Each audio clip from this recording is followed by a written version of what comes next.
Hello, hello, how you doing? Hope you're well, wherever you are in the world. Yes, it's one of those weird hair days again. It's doing strange wispy bits poking out everywhere, but hey, doesn't matter. I don't really worry about what I look like. We're wearing bright colours today because it's a dull grey day outside, and it's been pretty cold this morning. It's not quite so bad now, but that I think is mainly because we have a fire going, and it means that the house is warming up. Yay! This is a good thing. Right. My concern over a family member who has COVID is doing well at the moment because they've just finished their isolation period. Doesn't need to be extended because they haven't got any more symptoms. And if you're in a similar place, I really hope and pray that you will be well soon and that you look after yourself before and after you're well, actually. Be careful of yourself. Make sure that you actually nurture the energy that you do have, because you won't have a lot of it. Don't stress yourself about trying to do too much or get back to what you consider to be normal, because that's one of the big problems for a lot of people once they're getting over COVID, is just that they push themselves too hard to get back to what they were able to do before, and their body burns out much more quickly, not quickerly, than we expect. And it's a little bit of a shock to discover that you are now still ill, but not infectious ill, just unable to do a whole lot of things. So look after yourselves. That's what that's all about. Look after yourselves. I'm just going to make sure that my headphones have got the sound turned off, because I really don't want to have myself chattering to myself. That's a bit disconcerting, actually, when you're talking to your microphone and your camera and you hear a voice chattering in the background. Anyway, so what are we up to? We are going to be reading chapter 4 of the current book, which is The House of Arden by Edith Nesbit. Yes, it's an ebook. I'm reading it on my first generation iPad mini because that's the piece of equipment that I have to use for ebooks. I could do it off my computer or I could do it off my phone, but I like being able to use a bit of old technology and keep it out of the waste system. So, I suppose I should introduce myself to everybody who's new here. Hi, I'm Jev. I read old children's books, either on my iPad mini, first generation iPad mini, or actual physical books, such as this one here. I'm not going to show you the one that's falling apart. This one here is over 100 years old. It belonged to my grandmother's brother. He received it in July 1897, so that's quite a long time ago. That's 125 years ago, I think. Right, yeah, it's back in the days when they printed with a machine that had pieces of metal all assembled in the right places. Ink was rubbed over the printing plate, and then paper was put on top of the printing plate and squeezed together really hard, which means that you can actually feel, you can hear it, you can actually feel when where the bumps are, the dips in the page from when the print was pressed into the paper. And it also is of the era where you had this style of illustration, looking at the clothing there. It's not quite what we wear these days, including the big floofy type hat. And the illustration is made by marks scratched onto the surface of a piece of metal, wood or stone, depending on which sort as to what type of printing it's referred to. Anyway, too much information about the type of old book. Yeah, that's where I can. I read physical books, otherwise I read ebooks, and they're all real books to me because you are looking at the markings and interpreting them and getting understanding from these markings. And I love books. Do you? I hope so. If you haven't loved books before now, I hope you gain a love for them through this. Right. So I do have some tips. The first tip, I have 3 tips, 3 main tips, which I try to remember each time I'm reading. The first tip, make sure you have something to drink. Second tip, make sure you have something to snack on. I should wave this one at you, it's a bit more impressive. Something to snack on. And the third tip is make sure you're somewhere comfortable. So this is a comfortable cushion, just by way of prop.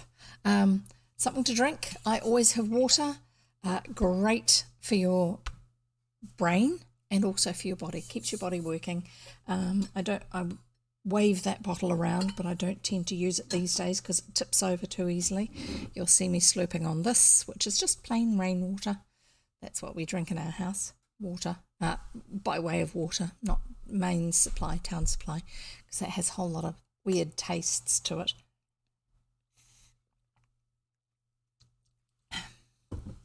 Snacks, something to eat. Give your brain some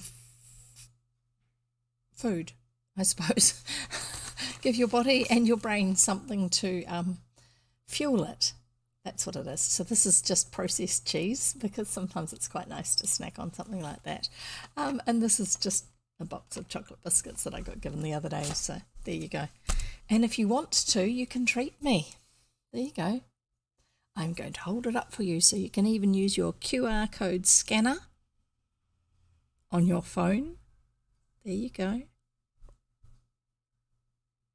And that's nice and clear. That's my coffee account, just in case you feel like it. You don't have to, though. It just amuses me that I found this huge, great jar. See, like head-sized jar. It's actually, it says it came like that. It's actually a pet snack jar, but I like the idea. It's a nice big jar, and I can put all sorts of bits and pieces in it, and it's a nice dark blue, and it just reminds me, be nice to yourself, give yourself a treat from time to time. Totally irrelevant, but there you go. Now, if you're having to work, if you're studying, if you're doing housework, whatever, something where you can't just sit or lie down and listen, that's fine. I'm happy for you to be able to enjoy what we do here, which is getting into talking about stories and actually reading the stories. I do tend to chat a little bit more than I probably should do. It takes longer than it needs to, but sometimes it's relevant. Once we get underway, generally I don't actually talk about what's written in the chat box, which is over there on your Twitch screen. If you're watching on Twitch, it's actually not on the actual main screen. It's as a separate entity. And if you're on YouTube, then I'm sorry, you're missing out on all this extra live fun. And you can join me over on Twitch 3 days a week, Monday, Wednesday, Friday, 3 p.m. New Zealand time, if you do want to be part of what goes on when I'm reading live. If every now and then when I'm reading, I will reference something I'm unfamiliar with, or I will stop and explain things. If it's something I haven't heard of before, I will sometimes look it up. Sometimes I will ask you guys, do you know what this is? Or would somebody like to look that up? If it's a word that is unfamiliar or not quite sure how accurate my understanding of it is, then look it up through Google, an online dictionary, whatever you want to do, and put what it is in chat, and then I'll read that out. From the chat, I will read that out so that everybody gains that understanding. Additional tips. I've already said that, I've got 3 tips. Well, there's extra tips. It's quite handy to have a pen or pencil and paper nearby when I'm reading, because I read old books, you'll come across things that we don't normally hear of. They're not things that we're familiar with. So sometimes at the moment they will be names of plants and, flowers specifically, but other plants as well. Sometimes they will be regional words meaning something that we don't quite know of. I'm looking at such as foods. I'm looking at what I've written down over the last 2 readings. I've got here Mangelwurzel, Frumenty, and Bakewell pies. So there you go. I actually do kind of know what all those ones are, but I don't know if you do. Have you looked them up if you were here before in one of the streams where those were mentioned? Have you found out what they mean? Oh, so I haven't, like I say, I haven't actually, my book's gone and locked itself. I haven't actually very clearly, specifically got a definition of them. But do you know what a Mangelwurzel is? I do. Do you know what they might be called these days? I do. Yeah. So how about we get on with reading? We don't actually need to explain anything more. There's various links all over the place on my Twitch page, and there's a bunch of them over on YouTube too. If you're watching on YouTube, then you can follow the links from there.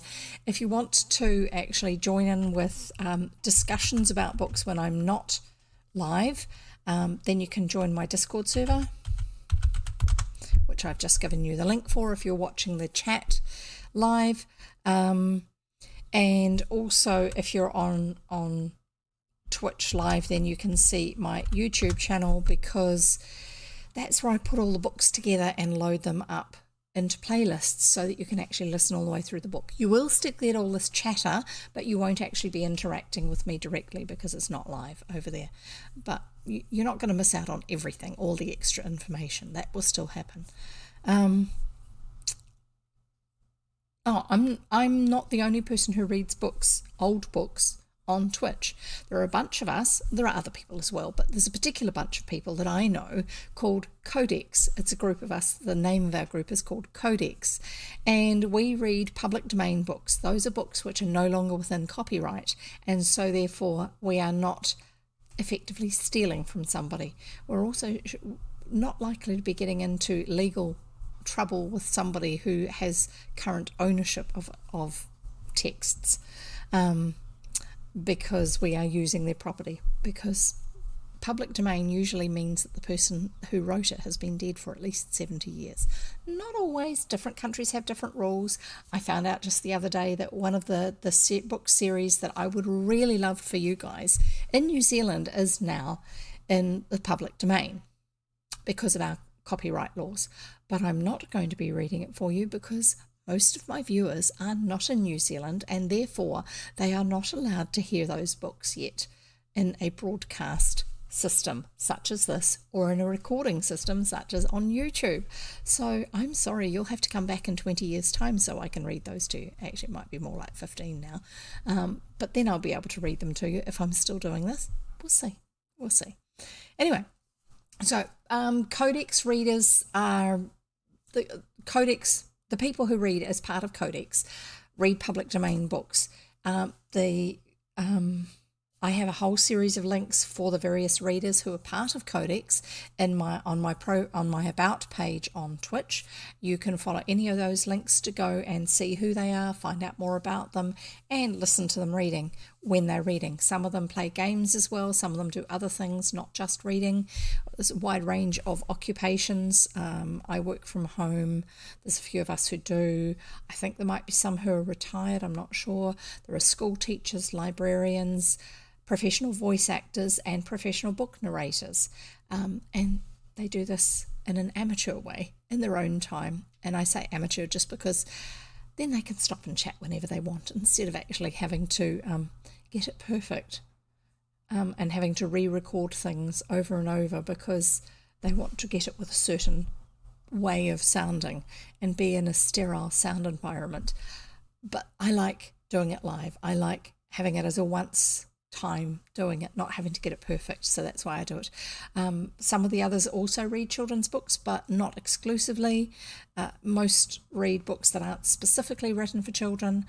I read children's books just because that's the ones I want to read, and they're often books that I have read when I was growing up, and they will, if that's the case, they are usually books which I have been given because they belonged to my parents or my grandparents. The actual physical books I originally read would have been, that's how I would have got them.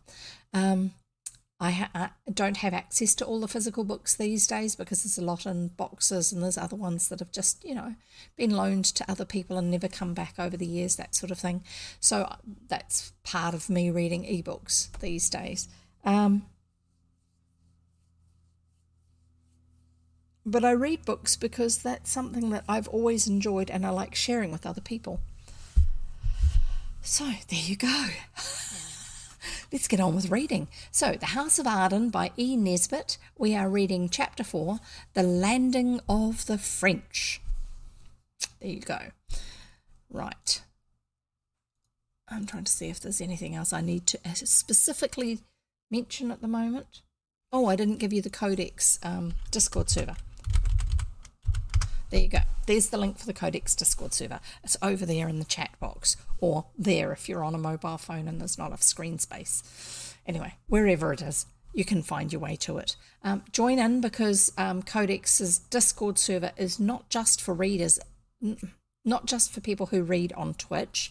It's actually also for people who like having stories read on Twitch to get into conversation with.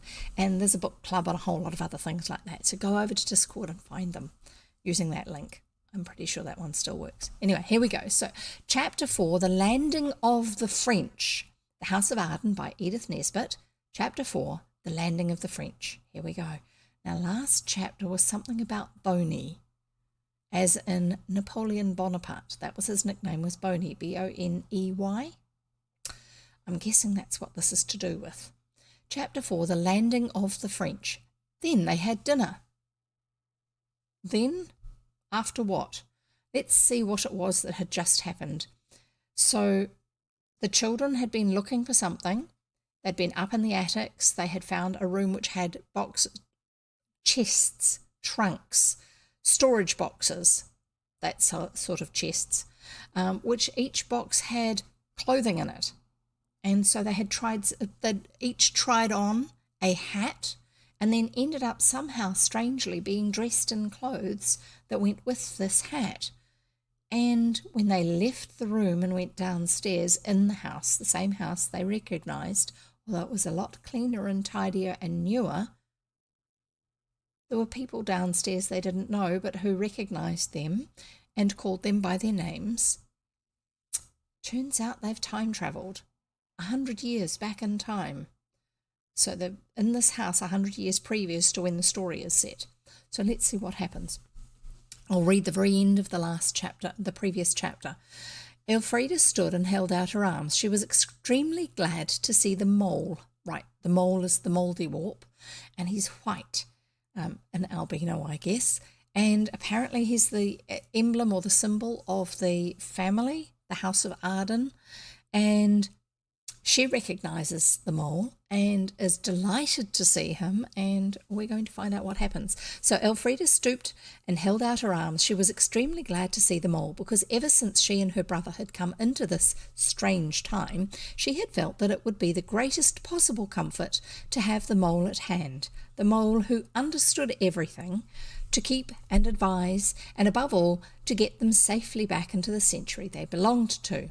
And the Mouldiwarp made a little run and a little jump, and Elfrida caught it and held it against her waist, sort of tucked in here, in close to herself, held it against her waist with both her hands. "Stay with me," whispered Elfrida to the mole.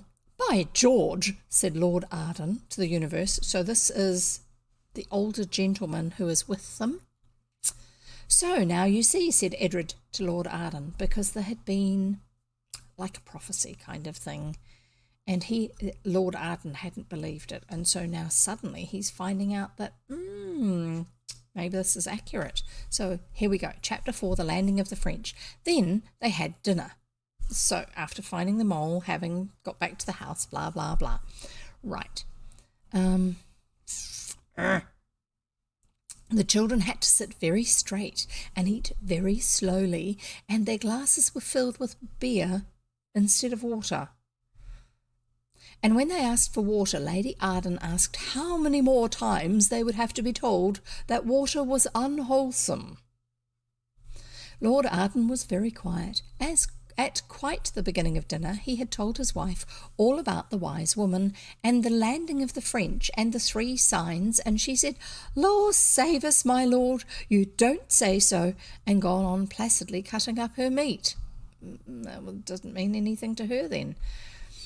But when the cloth had been drawn, that's the tablecloth had been removed, and decanters of wine placed among the dishes of dried plums and preserved pears, Lord Arden brought down his fist on the table and said, "Not more than 3 glasses for me today, my lady. I am not superstitious, as well you know, but facts are facts. What did you do with that white Mouldiwarp?" Elfrida had put it in the bottom drawer of the tall boys, that's the chest of drawers, the tall version of the chest of drawers, in her room. Cook had told her which room that was, and said so, rather timidly. "It's my belief," said Lady Arden, who seemed to see what was her husband's belief, and to make it her own, a very winning quality.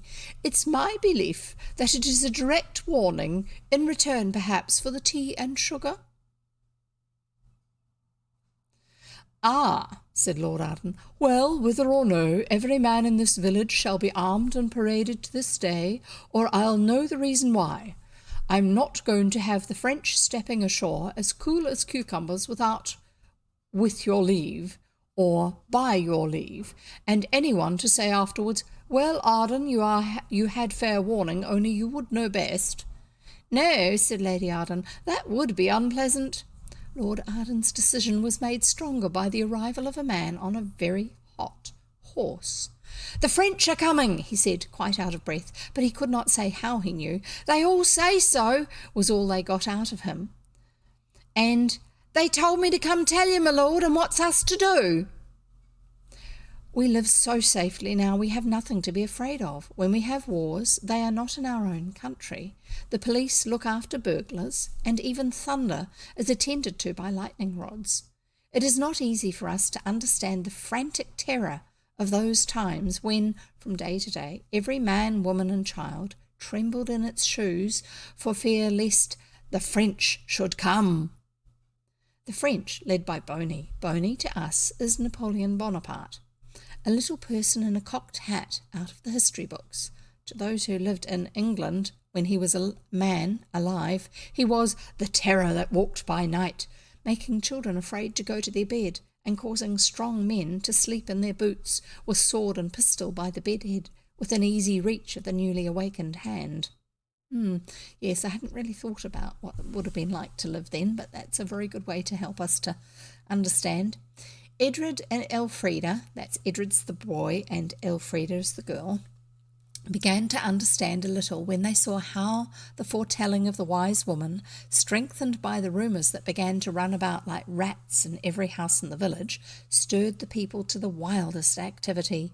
Lord Arden was so busy giving orders, and my lady so busy talking his orders over with the maidservants, that the children were left free to use their eyes and ears.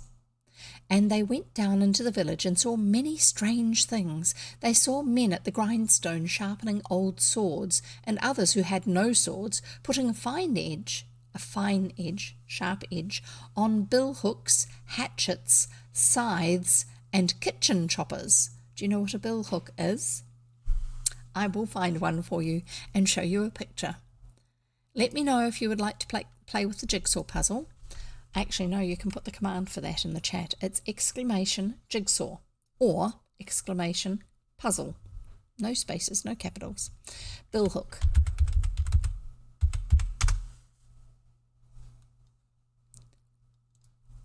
There's a range of styles usually, but a billhook is something that is not something I would want to meet someone who was bearing it if they were bearing it in anger.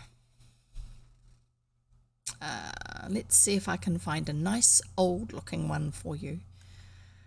They would be quite nasty if they were used against you. A billhook, I think, from what I remember, a billhook originally was used as a tool by farmers who did a lot of hedging, making hedges. Now, a hedge is not just a line of trees that are no, that one's too small. I need to get a picture that's big enough for you to be able to see it properly. A line, not just a line of shrubby trees that's trimmed. A hedge in the old days was actually made by trimming off some of the stem, slashing it part way through, bending it over, the slash would help it to crack at that point but not break completely, bending it over and then weaving it together through the other ones next to it. And so it would actually work as a living fence. And a billhook was a tool that was used for doing that, for creating a proper hedge. Let's see if I can find one that looks harsh enough for you. Let's save this image and then I'll put it up there. And you'll see why I'm thinking, yeah, I would not want to meet somebody who has that. These days, we would think of someone bearing a machete as being something rather dangerous. And they are. There are places in this part of the world that I live where when people get a little bit too wound up, sometimes they will actually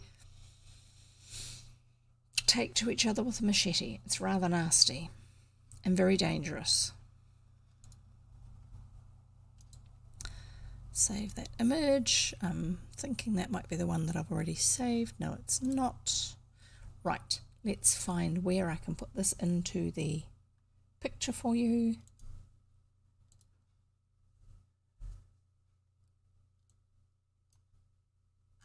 Nearly there. So yeah, a billhook is actually a steel farmer's tool or iron, and it's been sharpened, and they're usually sharpened quite strongly. Right, let's see, I need to make that a bit bigger so you can see it. There you go, there's a billhook. So it's called that because it's hook shaped. This edge here is sharpened, and you slash with it, but you slash downwards and it cuts into the stem like this, stem like that, and it splits down into it, and then they can bend over the piece of timber away from where the cut was so they can weave together. Yeah, like a less curvy sickle. Usually it's got quite the blade is often quite wide, as you can see here. That handle size is about this big. Compared with my head, the blade is decent sized and it's quite wide. That way, no, that way, no. Whatever way, it's quite wide, so therefore it's actually quite heavy. So when you swing with it, it's got a lot of oomph to it, whereas often a sickle is thinner and longer. It's more about very sharp rather than heavy with sharpness. And so if you swing at somebody with it, you've got this point here. Now this one's rounded off on the tip.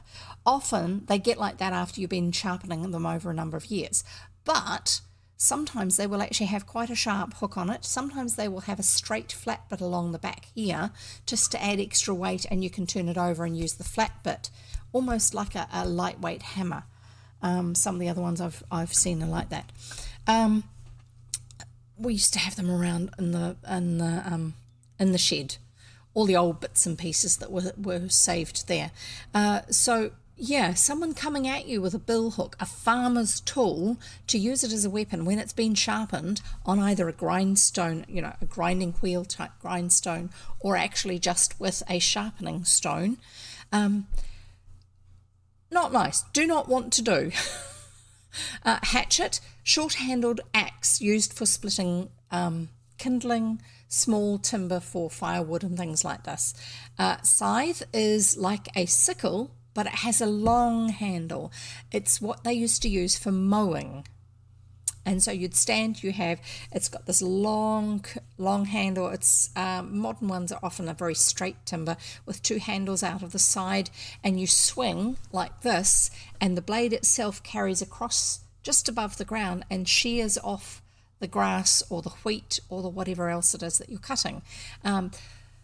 A scythe is what you see in images of stylized characters being referenced as death, with the black hood and the skeleton, and they will carry a stick which has a big long hooked blade that hangs over their shoulder. That's a scythe. It was used for harvesting, and that was why it was used as a representation with death, is because he is harvesting people. He is collecting them from the living. So you've got bill hooks, hatchets, and scythes all being referenced here.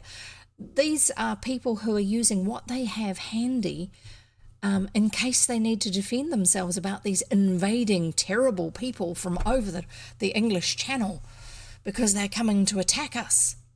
That's the thinking. That's how they're feeling. They can't sleep safely at night, they feel. And so they're actually getting ready, the tools that they have at hand to defend themselves. And kitchen choppers. So that would be like a meat cleaver and a big hefty knife of some sort. Don't run into on a dark night somewhere. Not fun. Anyway, enough of an aside there, I think, probably. We'll carry on. So hatchets, scythes, and kitchen choppers. They saw other men boarding up their windows and digging holes in their gardens and burying their money and their teaspoons in the holes. Their teaspoons were possibly made out of silver. It was the only thing of value that they had. And so therefore they're hiding it because they think they are about to be invaded by the French, who are going to rob, kill and destroy type thing. Boarding up the windows. If you don't have shutters, then you take timber, big flat pieces of wood, and nail it over the window opening so people can't get into your house and attack you. Right. They went in and out of the cottages as they chose. This is the two children. Everyone seemed to know them and to be pleased in an absent sort of way to see them, because they are children of the Lord's house. So like grandchildren of these two elderly folk in this situation. I don't know where the parents are meant to be. Anyway. Everyone seemed to know them and to be pleased in an absent sort of way to see them, but nobody had time to talk to them, so they soon lost the fear they had had at first of being found out to not be the people they were being taken for. They found the women busy brushing and mending old scarlet coats and tight white trousers.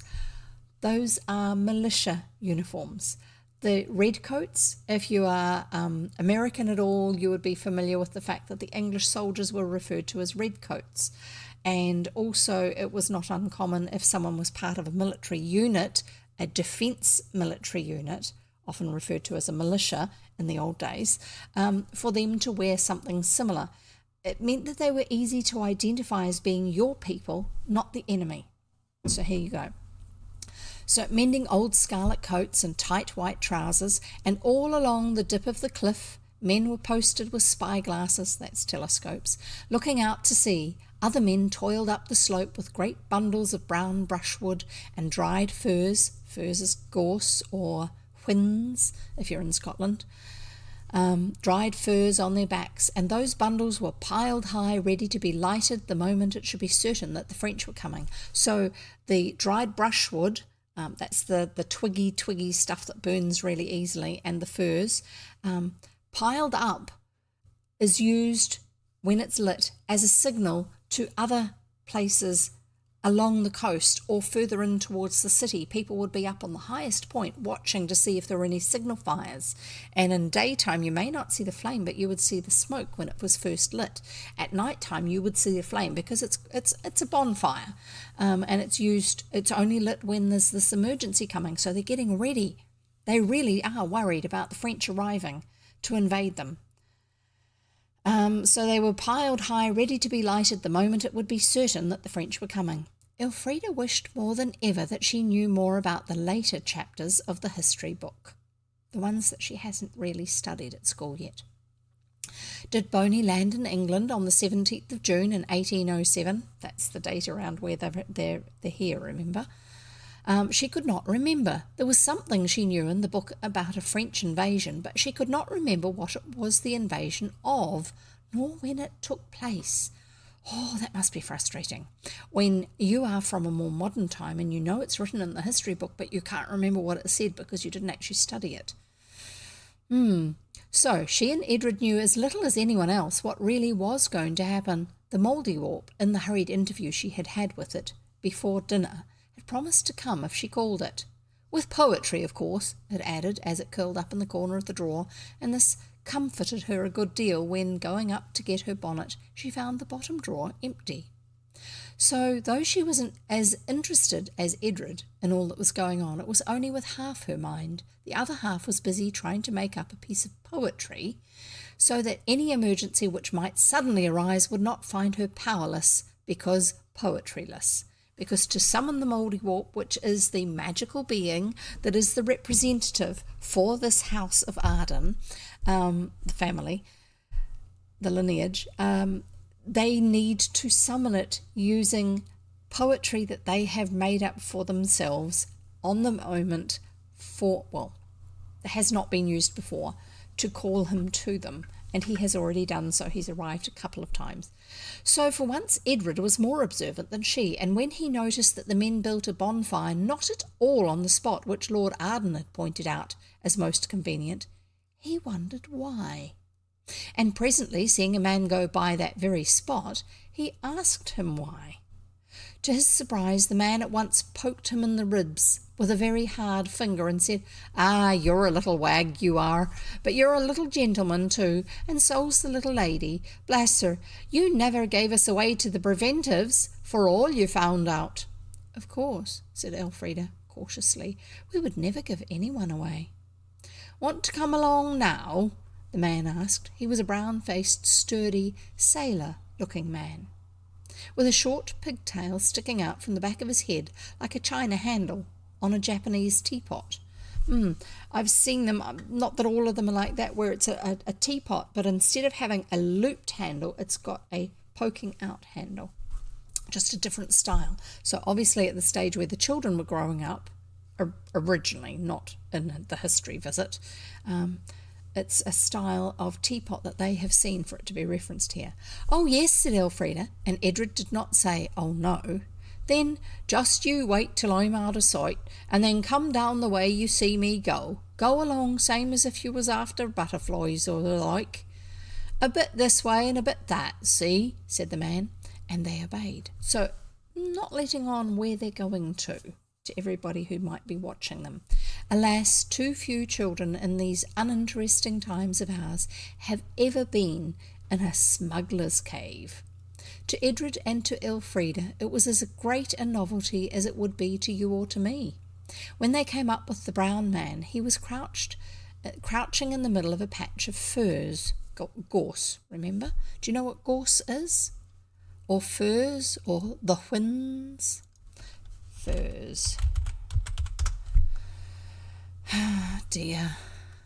Let's see if I can find you a good picture of it, that it's going to help you to understand why they were crouching in it,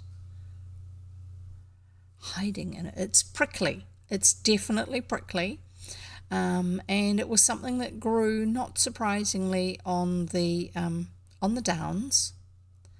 Let's see if I can find you a good example of why they would have been hiding in it. One of the benefits of gorse is that it's prickly, as I've said.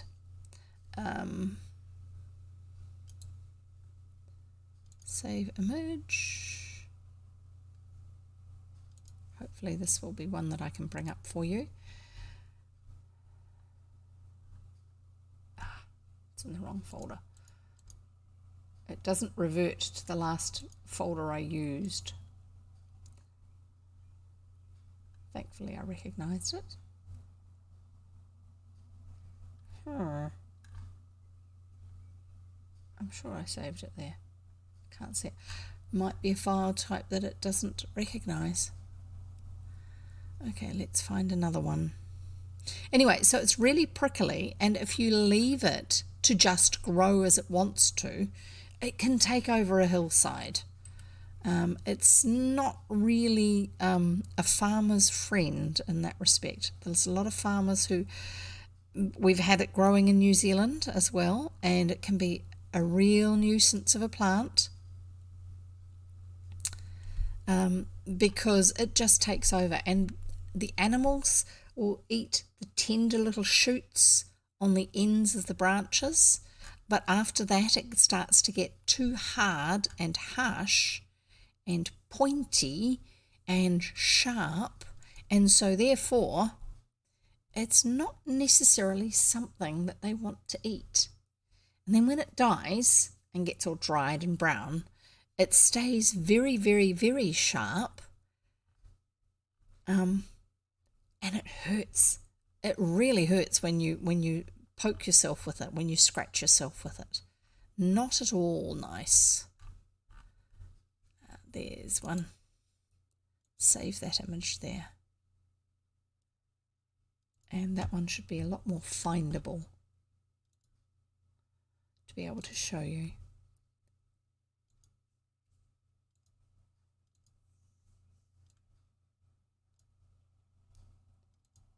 So the yellow on the top is the flowers. This bit underneath is the flowers are right out near the tips. These sheep have eaten around the edges of it as it's grown new bits so they can get in underneath. And so what would happen was people would use it as a hiding place because often, as you can see further over here, it grows more down towards the ground, and here at the edge, it grows down towards the ground. But if the branches get broken around the edge, then you can get in underneath it, as long as you're wearing something that will actually help to stop you from getting poked by the twiggy sharp. It's like thistles and prickles, but much thicker, the sharp bits. Not as bad as some of the thorns that you can get, but still very unpleasant. Anyway, so that's the furs. When they came up with the brown man, he was crouched in the middle of a patch of furs, or gorse, or whins, depending on what country you're in. "Jump they outside bushes," he said, and they jumped and wound their way among the furze bushes by little narrow rabbit paths till they stood by his side. So what he was saying to them was, jump over those bits that are out by the edge. Here's another picture that'll help you to understand why he's saying that. I saw one here. This one here. And this will help you to understand why he's saying that, because it's not just an isolated bunch of it like I just described. It's more, the area where he is more like this. And come on. It will eventually decide it's going to remember the folder that I'm looking at things in. So like this, where you have a whole area of it. So he's in an area like this. He's standing up. They can see him, but they're at the edge of it, and he's saying, jump over that first bit, and then you can follow the little wee trails that are in amongst the bushes to get to where he is. It's kind of a special hiding space, I suppose. Anyway, we'll carry on. "Jump they outside bushes," so jump over those outside bushes, he said, and they jumped and wound their way among the furze bushes by little narrow rabbit paths till they stood by his side. Then he lifted a great heap of furze and bramble that looked as if it had lived and died exactly where it was. And there was a hole with steps going down. It was dark below, but Elfrida did not hesitate to do as she was told and go forward, and if Edred hesitated, it was only for a minute. The children went down some 6 steps, and then the brown man came into the hole too and drew the furze over him. So it was furze and blackberry, I think it was, bramble, I would call it blackberry. Furze and bramble, I would call it gorse and blackberry, where they're actually using it as a disguise for the cover of this hole. And so they lift it up, go in underneath, and let it come down again. So the brown man came into the hole too and drew the furze after him, and he lighted a lantern. There was a tallow candle in it. That means it's made out of a type of fat rather than wax. A tallow candle in it, and it smelt very nasty indeed. But what are smells, even those of hot tallow and hot iron, compared with the splendid exploring of a smuggler's cave? It was everything the children had ever dreamed of and more. There was a slow descent into the yellowness of the lantern flame, casting golden lights and inky shadows on the smooth whiteness of the passage's chalk walls, because they're in the downs. They're inside the hillside. So the same chalk stone that is around them at the edge where the cliffs are is what is now forming the sides of this tunnel that they're walking through. There were steps, there was a rude, that means rough, heavy door fastened by a great lock and a key to open it as big as a church key. And when the door had creaked open, there was the great cave. It was so high that you could not see the roof, only darkness. Out of an opening in the chalk at the upper end a stream of water fell, slid along a smooth channel down the middle of the cave, and ran along down a steep incline, rather like a small railway cutting, and disappeared under a low arch.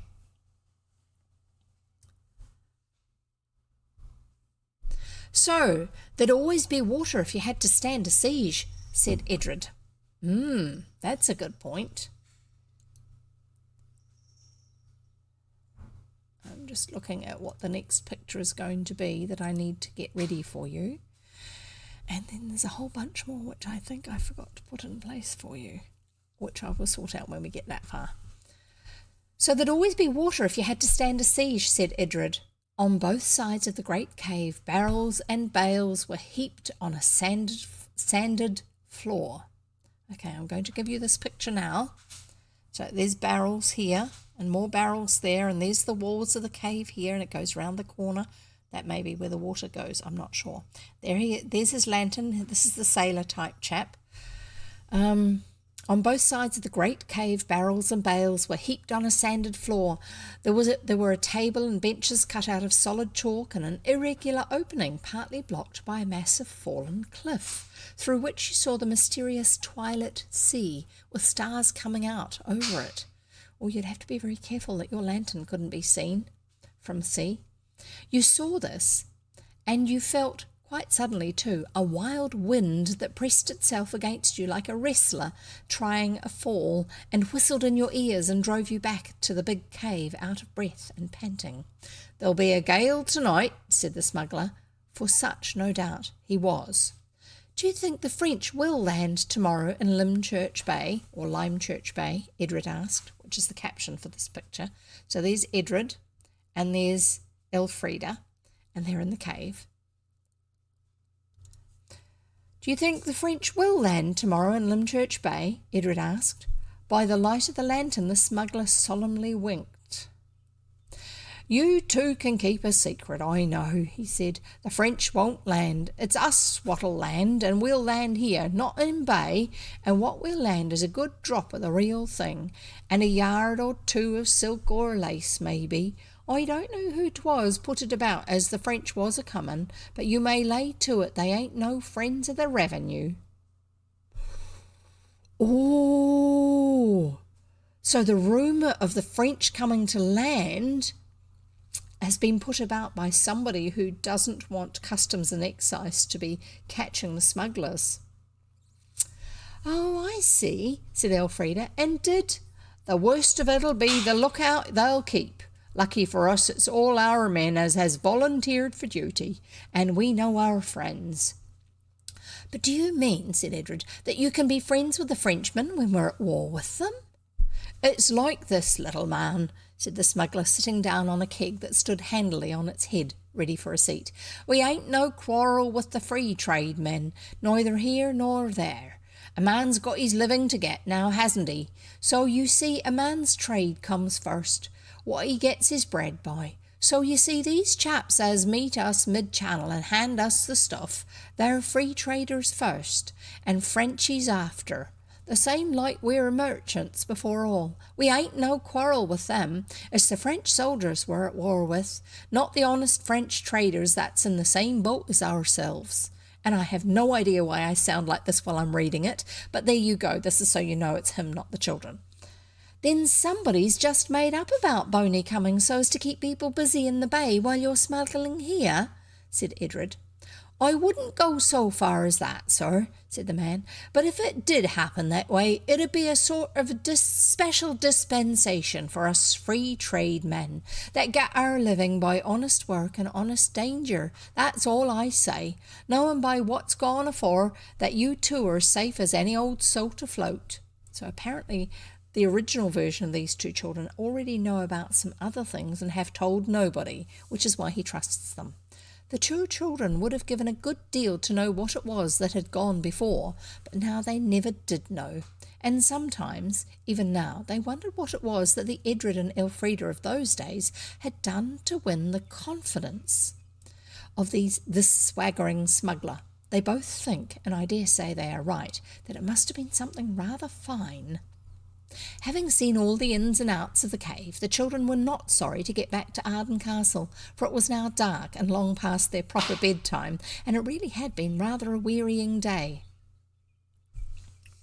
They were put to bed rather severely by Lady Arden's own maid, whom they had not met before, and did not want to meet again, so shrivelled and dry and harsh was she, and they slept like happy little tops in the coarse homespun linen sheets, scented with lavender grown in the castle garden, that were spread over soft, fat, pin-cushioned beds filled with the feathers of geese eaten at the castle table, because goose down was used for filling mattresses if you had lots of property and lots of geese and enough money.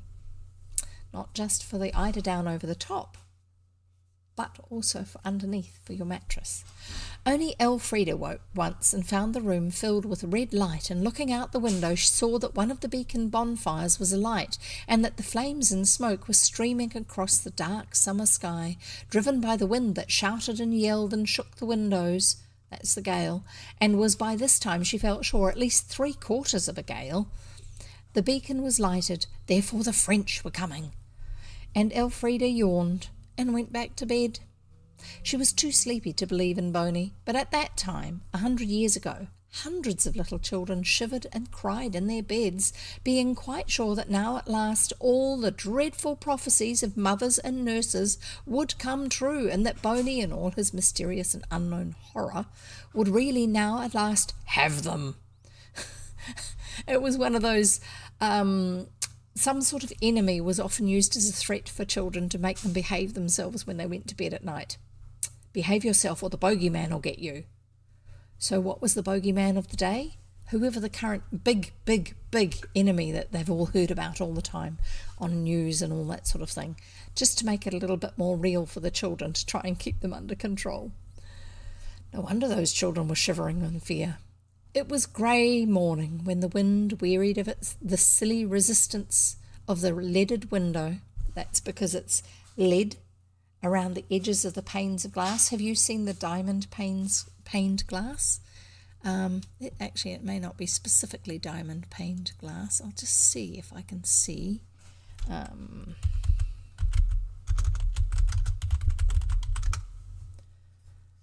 Yeah, probably diamond paned.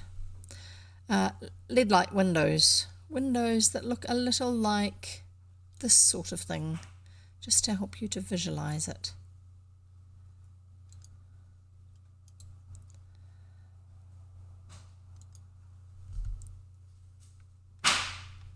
Hopefully that's going to save it in the right place and as the right format, and then I can show you. To make sure I can see that it's the right one. That's it, correct.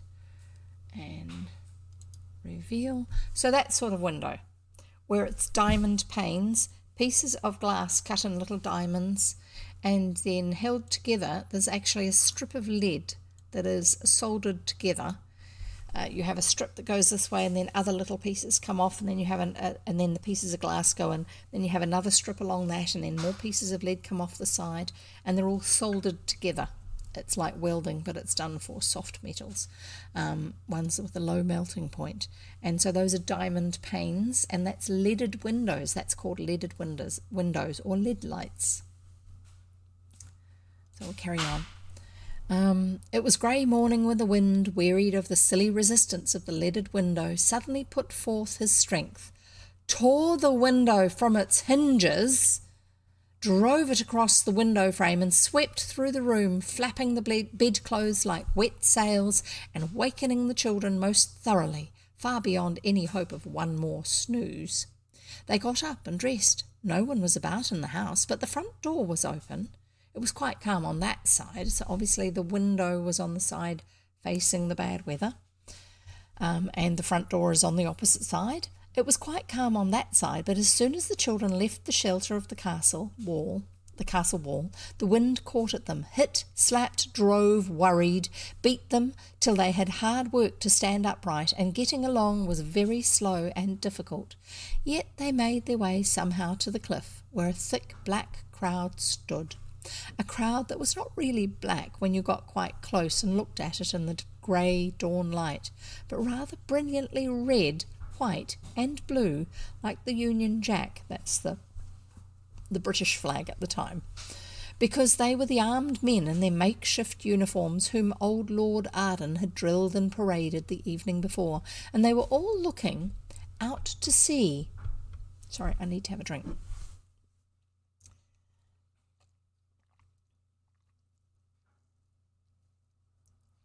Right, that's a bit better. Sorry, I get a little bit of indigestion. And it's not because I'm eating something that I shouldn't be eating, it's just that I get a bit of indigestion. If you're here and you want to play with the jigsaw puzzle, just type the command in and then let me know if it's not working or if it is working. And I will actually turn on the picture for the jigsaw. There. And then I need to do this for interact.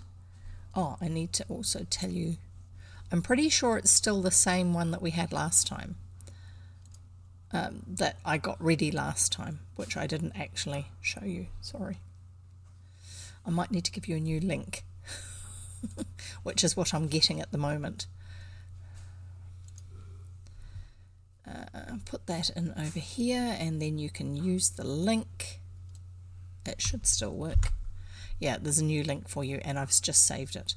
So there you go. Jigsaw is this one for those who want it. It's also puzzle. And then you can join in with that if you wish. So that's there. This is here. And carrying on. And I forgot to before, do a shout out for Goriki. Because Goriki is one of my moderators. There you go. And he's also one of our Codex readers. It doesn't read all year round, but he reads during the big school holidays where he works as a teacher in Japan. I'm pretty sure I'm allowed to tell you that, but you'll find out when you go to his channel anyway. And because he has to use his voice so much for teaching, he only reads when it's the school holidays that are the big ones, big vacation periods. And so that there's one big one in summer and there's another big one in winter. And I'm thinking that if they haven't started school holidays yet, they will be soon. Not sure. But there you go. I forgot to give you the shout out for Goriki before. But we'll carry on with the story. Right, here we go. The armed men in their makeshift uniforms whom old Lord Arden had drilled and paraded the evening before, and they were all looking out to sea. So what were they looking at? The sea was like the inside of an oyster shell, barred with ridges of cold silver. The sky above was grey as a gull's wing, and between the sea and sky a ship was driving straight onto the rocks 100 feet below.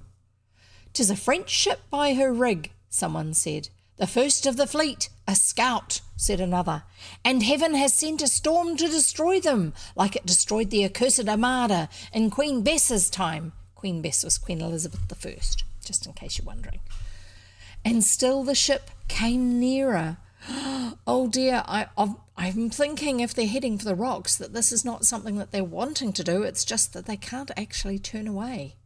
"And still the ship came nearer. 'Tis the Bon Esperance," said the low voice of the smuggler friend close to Elfrida's ear, and she could only just hear him through the whistling of the gale.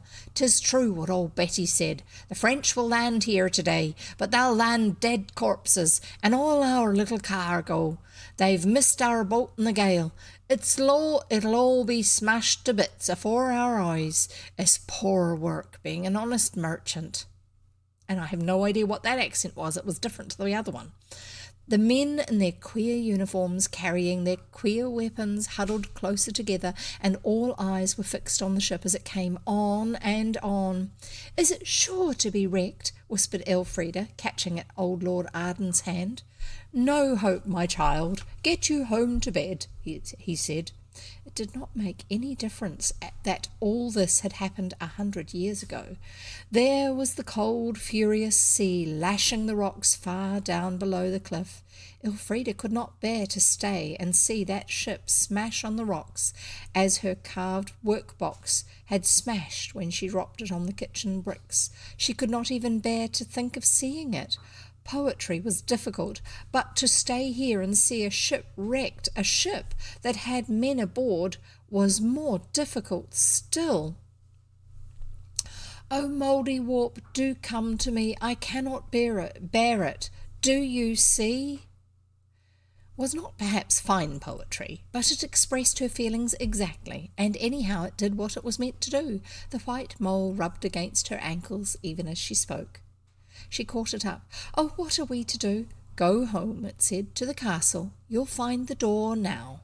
So obviously, when they've summoned the Mouldiwarp, he makes the door visible for them to get into this room with the chests. And they turned to go, and as they turned they heard a grinding crunch mixed with the noise of the waves and winds, enormously louder, but yet just the sort of noise a dog makes when he is eating the bones of the chicken you had for dinner and gets the chicken's ribs all at once into his mouth. Then there was a sort of sighing moan from the crowd on the cliff, who had been there all night for the French to land, and then Lord Arden's voice. "The French have landed." She spoke the truth. "The French have landed. Heaven help them." And as the children ran towards the house, they knew that every man in that crowd would now be ready to risk his life to save from the sea those Frenchies whom they had sat up all night to kill with swords and scythes and bills and meat choppers. Men are queer creatures. So they are going to try and save their lives because their ship is being wrecked. To get out of it, back to the safe quiet of a life without shipwrecks and witches, that was all Elfrida wanted. Holding the mole in one hand and dragging Edred by the other, she got back to the castle and in at the open front door, up the stairs and straight to a door. She knew it would be the right one, and it was. There was the large attic with the beams and the long, wonderful row of chests under the sloping roof, and the moment the door was shut, the raging noise of the winds ceased, as the flaring noise of gas ceases when you turn it off. And now once more the golden light filtered through the chinks of the tiles, and outside was the tick-tick of moving pigeon feet on the roof tiles, the rustling of pigeon feathers and the coo-coo of pigeon voices. On the ground lay their own clothes. "Change," said the white mole, a little out of breath because it had been held very tight and carried very fast. And the moment they began to put on their own clothes, it seemed that the pigeon noises came closer and closer, and somehow helped them out of the prickly clothes of 1807 and back into the comfortable sailor suits of 1907. "Did ye find the treasure?" the mole asked, and the children answered, "Why, no, we never thought of it." "It don't make no odds," said the mole. "'Tweren't there." "There?" said Elfrida. "Then we're here? When now again, I mean. We're not then." "Oh, you're now, sure enough," said the mole. "And won't you catch it? Dame Honeyset's been raising the countryside arter you. Next time ye go gallivanting into old ancient days, you'd best set the clock back. Young folks don't know everything. Get along down and take your scolding." What must be, must. What must be, must. If you can't get crumb, you must put up with crust. Goodbye. It ran under one of the chests, and Edred and Elfrida were left looking at each other in the attic between the rows of chests. "Do you like adventures?" said Edred slowly. "Yes," said Elfrida firmly. "And so do you. Come along down." That's the end of the chapter. Oh my goodness, that was a bit different, wasn't it? Wasn't quite what I was expecting to happen, but it makes sense. Yeah, no wonder it was not the French invasion they were thinking it was it? I'm just going to have something to eat before I read some more. We'll have a go at reading the next chapter. I may have to finish before the end. Stop before I get to the end of the chapter. Ooh, They look fancy. Chocolate biscuits. They're meant to have, what are they meant to have? We take a decadent chocolate biscuit, add a luscious salted caramel filling and caramel crisps, then smother in dark chocolate. Okay, we'll see how it tastes. There you go. So it's like a type of, you can kind of see it.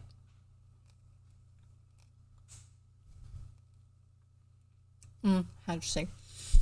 Q says, I hope the pigeons are well compensated for their work up there. They should unionise, yeah.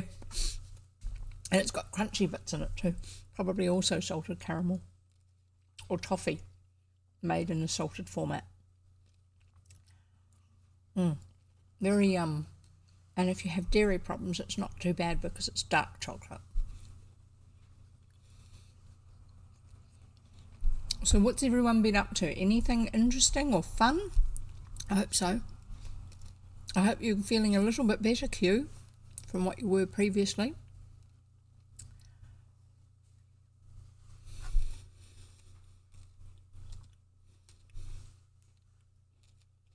I'm looking sideways at my big version of the puzzle.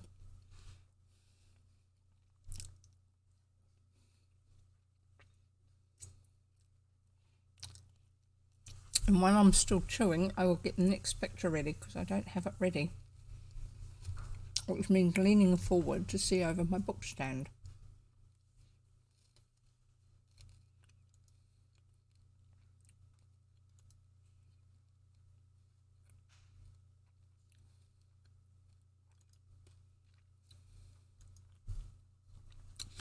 So Q says, a bit heat wave now. Temperature went up to 38 degrees Celsius. Oh my goodness. Been pretty slow, yucky recovery. Yeah, and that heat, definitely. I hope you're managing to keep yourself cool enough, even if it's just using what we used to call a cold compress, which is basically a wet face cloth. And you squeeze some of the water out and just put it on. And as the cloth starts to warm up, you take it off, and then the moisture on your skin as it evaporates actually also helps to cool. And one of the things I saw the other day was you take a whole bunch of face cloths or small towels, get them wet, squeeze the water out, fold them up, and put them in a Ziploc baggie in the freezer. And then pull them out half an hour before you want, 10 minutes before you want to use it. Take them out of the bag when you want to use it, and they've already defrosted a little bit, and then the cold can help to cool you down. Because you've also got to watch that you don't get heat stroke. Anyway, so I'm just trying to find the next picture. Oh, I know why. The numbers were not adding up because they're all listed with their page numbers, the page associated with them in the original book, and I'm thinking like that doesn't look right for where the book where the picture is. That's because it was sorted by date for when I added them, so I could find those other pictures of the gorse and the other bits and pieces. Now I've found the right ones. There's that one. This is the next one. I'm not quite sure how many pictures we're going to actually have for the next section, the next chapter. We'll see. I'm going to put a few of them in there ready to go.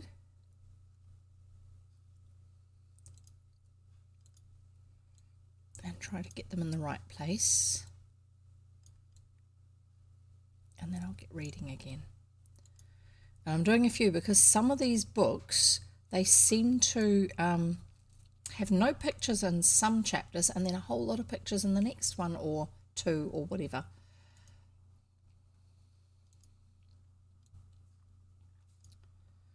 So I'm just getting these ready.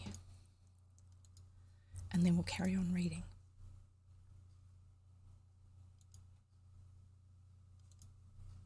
And I hope I'm not frowning at the screen too much for you. Sorry about that. It's just concentrating. Oh no, come back. For some reason that was moving around the screen too much. I remember some older books have all the pictures in the middle. Yes, part of the reason why is because the paper that they do a lot of the illustrations on for older books is often different to the rest of the paper that's used for the rest of the book. And so therefore what they do is they will put this bundle of pages that are all made with this special paper all together in one place in the book.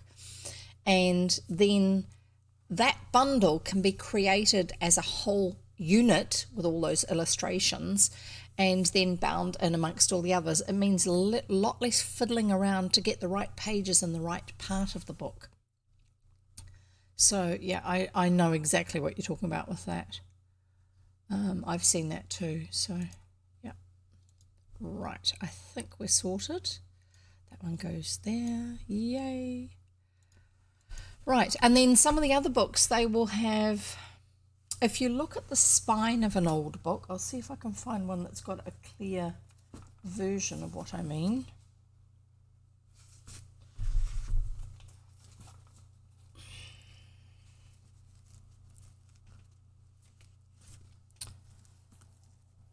It's not clear enough on the one that's falling apart. Right, this one might show it to you. Yeah, the actual cover is the wrong colour. If you look closely in there, you can see that there's rounded bumps. I'm trying to get it to focus on this. Yes, you can see that there's rounded bumps at the top. That's because it's a number of pages that are, it's one whole sheet that's folded in half, and then they've got another one around that, and then another one around that, and then another one around that. And so, and then those are stitched together down the middle where that fold is, and then they assemble all those sections, those bundles together, and then stitch and then glue them together to form a book. So what would happen is you'd have one of those special sheets of printed picture paper that would be in amongst the stack of pages, and so at one end and at the other end you'll have that same piece of paper going through. So you'll have one normal page, and then a picture page, and then another normal page, and another normal page, and another normal page, and another normal page, and then a picture page, and then another normal page. So you'd actually start to see the pattern of how far through that stack they would have it, which is why often pictures in old books are not in the right place for where the actual text is, if it's printed on special paper. And thank you so much, Aunt, for subscribing. That's wonderful. I'm not sure, but I'm pretty sure that you're the one who was subscribed previously, and so thank you again for renewing that if that's the case. Wonderful. Thank you so much. I do appreciate it. And hopefully I'll bring enough entertainment to your day to make it worthwhile. Now, my book has gone to sleep again. I'll wake up the book. Wake up, book. Now it's trying to highlight a word for me and tell me what it means, I think. Right, so we are reading chapter 5, The Highwayman and the... And there's a dash, but I don't know how to say what noise that would make. Yeah, thank you. That's wonderful. I appreciate it. Right. The House of Arden by Edith Nesbit. We are reading chapter 5, The Highwayman and the... They both meant what they said. Now, what they had said was, do you like adventures? Yes, and so do you. Come along downstairs to put up with whatever punishment they get for having gone missing for a while. They both meant what they said, and yet, of course, it is nonsense to promise that you will never do anything again, because, of course, you must do something.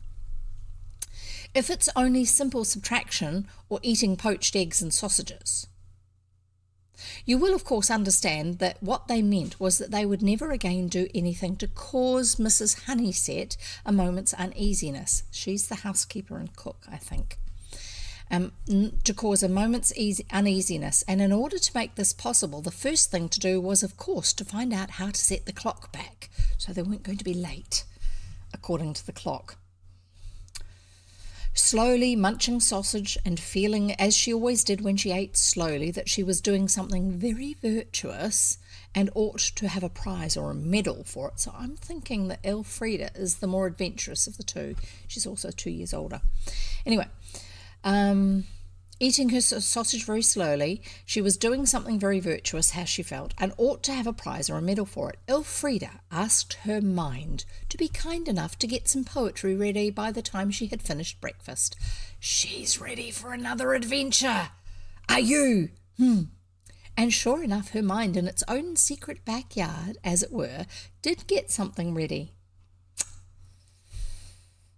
And while this was happening, Elfrida, in what corresponded to her mind's front garden, was wishing that she had been born a poet. "Like the one who did the piece about the favourite goldfish drowned in a tub of cats," she said pensively. "I have no idea what that poem was she's talking about. It's probably a kid's nursery rhyme or something." "Yes, or even Shakespeare," said Edred, "only he's so long, always." Yes, Shakespeare wrote some very long poems. Not my idea of fun. "I wonder," said the girl, "where the clock is that we've got to set back." "Oh, Mouldiwarp will tell us," said the boy, but Mouldiwarp didn't. When breakfast was over, they went out into the grassy space around which the ruined walls of the castle rose up so grey and stately, with the wallflowers and toadflax growing out of them, and sat down among the round-faced, white-frilled daisies, and told each other what they had thought, or what they thought they had thought, while they were back in those times when people were afraid of Boney. Now, one of the pictures I had thought about showing you for a jigsaw puzzle was one that was in a courtyard of a castle, but I can't find it. So we will just have to, when that puzzle's finished, if you want another puzzle, we might just have to do whatever comes next in the way of puzzles. Hang on.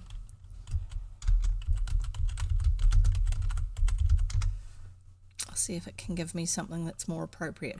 So what the story has described is that the ruins of the castle are around like this, and there's a house that they're in at the other end, and that open space in the middle, the central courtyard, is this garden that they're out inside of. It's probably out of the wind too. That would be quite pleasant. Ah, well, we won't worry about it. Carry on with the story. So, talking about what they had thought while they were back in the times when people were afraid of Boney. And the castle sward, S-W-A-R-D, that's the grass lawn, the green expanse of it. And if you wish, you can look up that word to give me an exact definition or a more accurate definition, so we can find out what it kind of really means, I suppose. I've always assumed it just means that long expanse of green lawn, the green sward, S-W-A-R-D. The castle's sward was very green, and the daisies were very white, and the sun shone on everything very grand and golden. And as they sat there, it came over Elfrida suddenly how good a place it was, and how lucky they were to be at home at Arden, rather than in the house with the pale, smooth brass door knocker that stood on the street with the red pavement, and that the lodgers who kept all on ringing their bells. So that she said, quite without knowing she was going to say anything, "Arden, Arden, Arden, lawn and castle and garden, daisies and grass and wallflowers gold, Mouldiwarp." Let's try it again and see if we can get it right. "Arden, Arden, Arden, lawn and castle and garden, daisies and grass and wallflowers gold, Mouldiwarp come out of the mould." That's the ground, the leaf mould. "That's more like poetry, that is," said Mouldiwarp, sitting on the green grass between the children.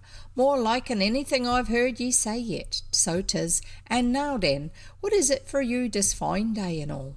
It seemed in such a good temper that Elfrida asked a question that had long tried to get itself asked. Why, was the question, and it was spoken to the white mole. "Why do you talk like the country people do?" "Sussex born and bred," said the mole. "But I know other talk. Sussex talks what they call racy of the soil, means smells of the earth, where I live. I can talk all sorts, though. I used to spit French out once upon a time. Young Fitz le Seigneur. You must know lots and lots, said Edred. I do, said the mole. How old are you? Edred asked, in spite of Elfrida's warning. Hush, it's rude. So old as my tongue and a little older in me teeth, said the mole, showing them. Ah, don't be cross, said Elfrida, and such a beautiful day too, and just when we wanted you to show us how to put back the clock and all. That's a deed, that is, said the mole, but you've not quarrelled this 3 days, so you can go where you please and do what you will. Only you're in the way here if you want to stop the clock. Get up into the gate tower and look out, and when you see the great clock face, come down at once and sit on the second hand. That'll stop it, if anything will. Looking out through the breezy arch among the swinging ends of ivy and the rustle and whir of pigeon wings, the children saw a very curious sight. The green and white of daisies, of grass and daisies, began to swim, as it were, before their eyes. The lawn within the castle walls was all uneven because the grass had not been laid there by careful gardeners with spirit levels and rollers who wanted to make a lawn, but by nature itself, who wanted just to cover up bits of broken crockery and stone and old birds' nests and all sorts of odd rubbish, and now it began to stretch itself as though it were a live carpet, and to straighten and tighten itself till it lay perfectly flat. Oh, the puzzle finish! Wonderful! That's excellent! Stone ruins. Hang on. Stone ruin. Yeah, that is stone ruins. That's quite cool, that one. Up on the hilltop like that. I did find you another one. Let's find it for you here, the link. Come on, give me the link. That one. Just because it looked like it was going to be a fun one to do. I'll get that going and then I'll carry on reading. Link goes in here. That goes there. And then I go interact and go. Are you okay with that many number of puzzle pieces, or do you want more or less? Let me know, please. Otherwise, I will just leave it as it is. I can't give you the link until I know that bit.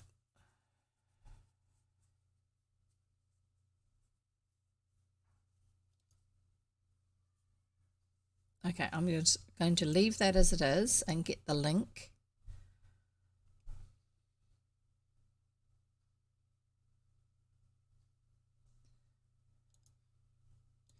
I have no idea how many people it will let play on this one.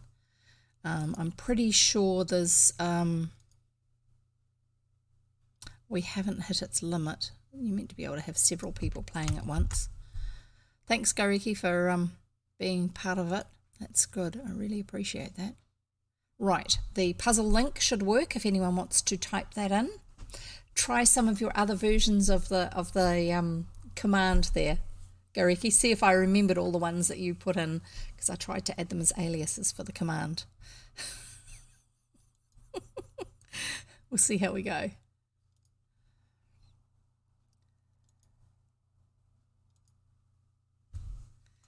Right, here we go. Carrying on. So the lawn, the grass, started to straighten and tighten itself till it lay perfectly flat, and the grass seemed to be getting greener in places. And in other places there were patches of white, thicker and purer than before. That's odd. I'm pretty sure I saved that. I'll just check, make sure I did save it. Save. Yeah, the new link should be active now. If anyone wants to. Look out, said Edred. Look, the daisies are walking about.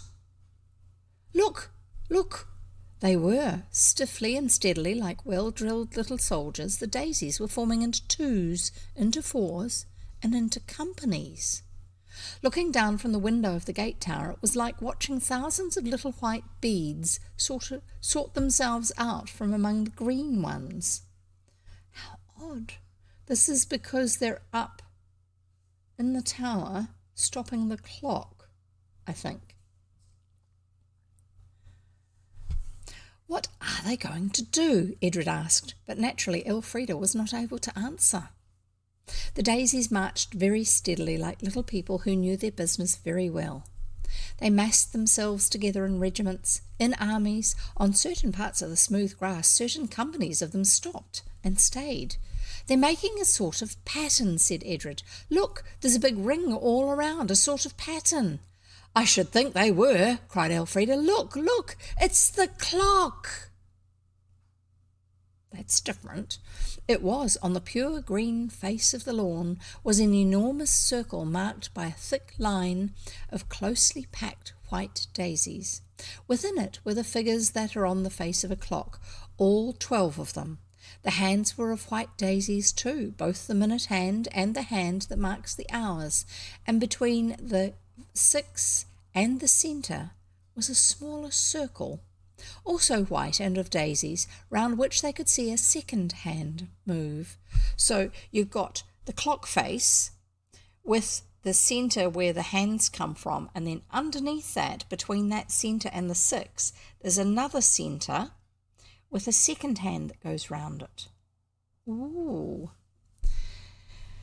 Also white and of daisies, round which they could see a second hand move, a white second hand formed of daisies, wheeling with a precision that would have made the haughtiest general in the land shed tears of pure admiration. With one accord the 2 children blundered down the dark, dusty, cobwebby, twisty stairs of the gate tower and rushed across the lawn. In the very centre of the clock face sat the Mouldiwarp, looking conscious and a little conceited. How did you do it? Elfrida gasped. The daisies did it, poor little things. They can't invent at all, but they do carry out other people's ideas quite nicely. All the white things have to obey me, of course, it added carelessly. And this is the clock? The Mouldiwarp giggled. My child, what presumption! The clock is much too big for you to ever see all at once. The sun's the centre of it. This is just a pretending clock. Sorry, I'm just going to try and find where the next picture is for you. No, that's not the next picture. That one. This picture here. So there's the centre of the clock with the hour and minute hands, and this is the little one with the second hand. So we're going to carry on and read. You can look at the edge of the clock. I'll try and get it so you can see part of it. This is just a pretending clock. It'll do for what we want, of course, or I wouldn't have had it made for you. Sit down on the second hand. Oh no, it won't hurt the daisies. Count 100. Yes, that's right. They sat down on the close white line of daisies and began, there's the line there, and began to count earnestly. And now, said Mouldiwarp, when the 100 was counted, it's just the same time as it was when you began. So now you understand. They said they did, and I'm sure I hope you do. But if we sit here, said Elfrida, how can we be anywhere else? You can't, said Mouldiwarp, so one of you will have to stay and the other to go. You go, Elfie, said Edred. I'll stay till you come back. That's very dear of you, said Elfrida, but I'd rather we went together. Can't you manage it? She asked the mole. I could, of course, it said, but he's afraid to go without you, it said suddenly. He isn't, and he's 2 years younger than me anyway, said Elfrida hotly. She's defending her brother. Well, go without him, said the mole. You understand perfectly, don't you, that when he has stopped the clock, your going is the same as your not going, and your being here is the same as not being, and what I mean, it added, hastily returning to Sussex talkers, you needn't be so terrible put out. He won't know you've gone, nor yet he won't believe you've come back. Be off with ye, my gal. Ah, so while he's on the clock, he won't know any passing of time. There you go. Elfrida hesitated. Then, "Oh, Edred," she said, "I have had such a time. Did it seem very long?" "I know it was horrid of me, but it was so interesting I couldn't come back before." "Nonsense," said Edred. "Well, go if you like, I don't mind." "I've been, I tell you," said Elfrida, dragging him off the second hand of the daisy clock, whose soldiers instantly resumed their wheeling march. "So now you see," said the mole. "Tell you what, next time you want to stop the clock, we'll just wheel the barra onto it. Now you go along and play. You've had enough Arden magic for this year Thursday, so you have, bless your hearts and all." And they went. That was how Edred perceived the adventure of the Highwayman and that's the line, the bit at the end of the line where I don't know what it says, and it's like, I don't know. But I will not anticipate. The way the adventure seemed to Elfrida was rather different. I'm going to give you the link for the puzzle since nobody's pulled it up. There you go. After the mole said "my gel," she hesitated and then went slowly towards the castle where the red roof of the house showed between the old ivy-grown grey buttresses. She looked back to see Edred and the Mouldiwarp close together on the face of the wonderful green and white clock. They were very still. She had made her mind up, ran indoors and up the stairs and straight to the door. She found it at once, shut the door and opened the second chest to the right. "You change your clothes and the times change too. Change, that is what you've got to do. Croo, croo, croo, croo," said the pigeons, or the silence, or Elfrida. "I wonder," she said, slipping on a quilted green satin petticoat with pink rosebuds embroidered on it, whether Shakespeare began being a poet like that, just little odd lines coming into his head without him meaning them to, and her mind, as she put on a pink and white brocaded dress, was busy with such words as "our great poet, Miss Elfrida Arden," or "Miss Arden, the female Milton of nowadays." She tied a white soft little cap with pink ribbons under her chin and ran to open the door. She was not a bit afraid. It was like going into a dream. Nothing would be real there. Yet as she ran through the attic door and the lace of her sleeve caught on a big rusty nail and tore with a harsh hissing noise, she felt very sorry. In a thing that was only a dream, that lace felt very real and was very beautiful. And there's a picture, but I don't quite know when that's coming. But she had only half the first half of a thought. Awkward language usage. But she had only half the first half of a thought to give to the lace, for the door opened not on the quiet corridor with the old prince at Arden Castle. Print. Pictures made as prints, not a prince and a princess.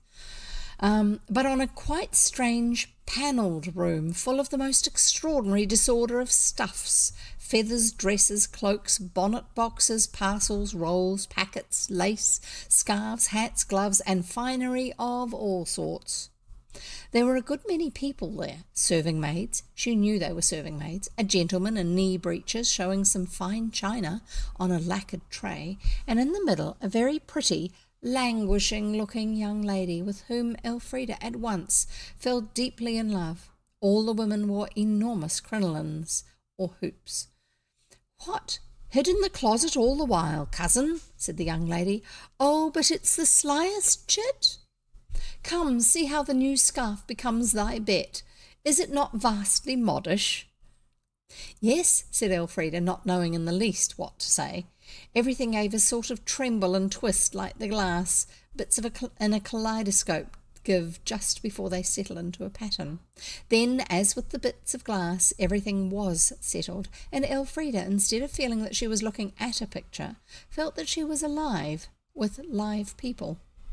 Some extraordinary accident had fixed in Elfrida's mind the fact that Queen Anne began to reign in 1702.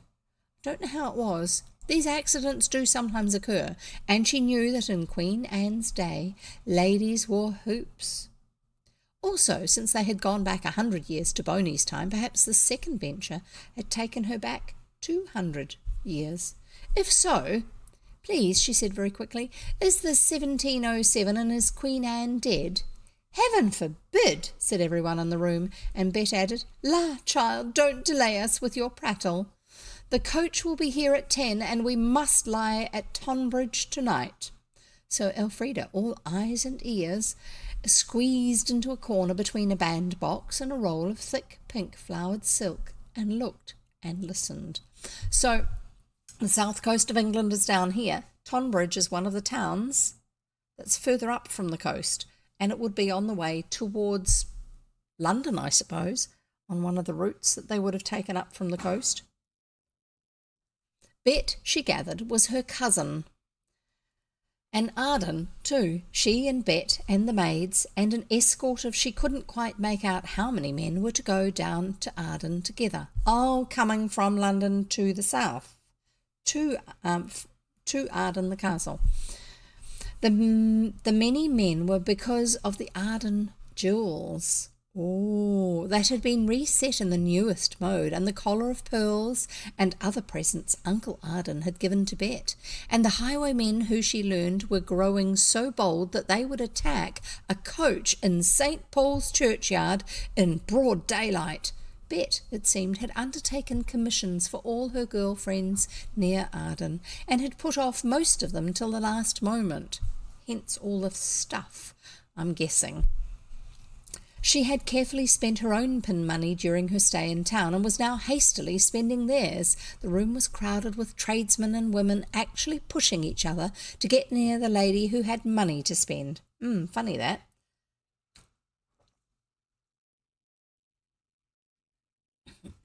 One woman with a basket of china was offering it in exchange for old clothes or shoes, just as old women do now at back doors. Not our now, but back when the story was written.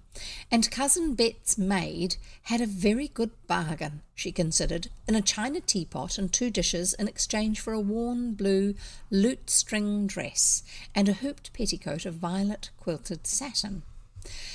Then there was a hasty meal of cakes and hot chocolate, and Elfrida began being wrapped up in long-skirted coat and scarves almost beyond bearing. It was announced that the coach was at the door. Did I show you the picture? No, I didn't. I forgot. Sorry. There she is. There's the cousin, and there's Elfrida, and this is the scarf that this lady is going like, ooh, isn't this wonderful? There you go. We'll carry on. I totally forgot. Sorry.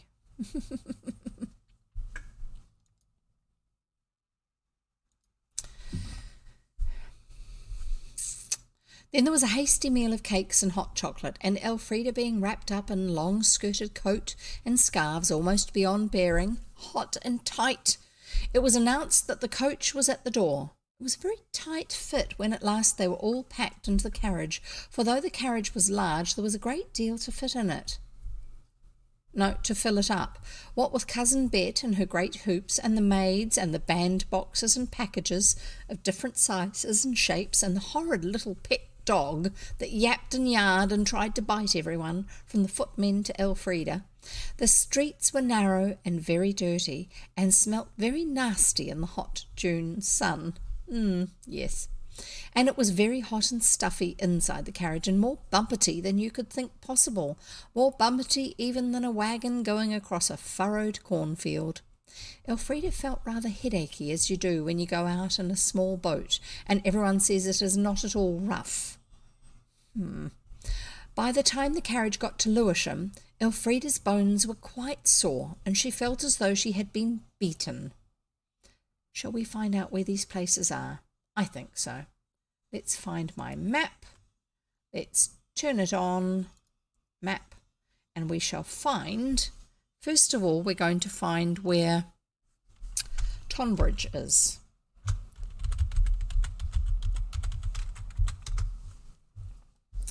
And we're going to zoom out a bit. So, there's Tonbridge. There's London. There's Tonbridge. This is the south coast that they're going to. This bit down here, I think. Or is it over here? No, I think it's over here. From the other bit that we've looked at before. Right, so now they're talking about going to, or they've just left, Lewisham. That's what it was. Let's find out where Lewisham is.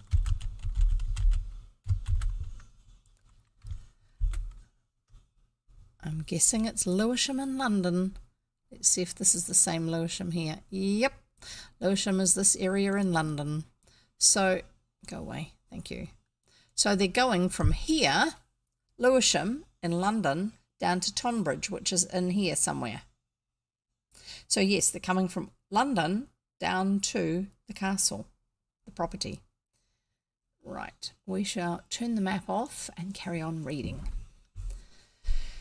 Oh, and that's why I got this picture, remember? There's the garden and amongst the ruins of a building. Not that that's the actual one, but just that it has that sort of a look to it.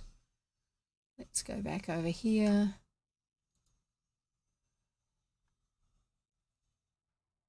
I don't need the map interacting one anymore.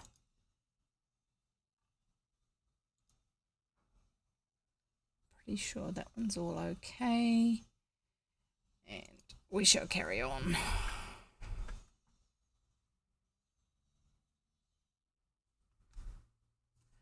Right.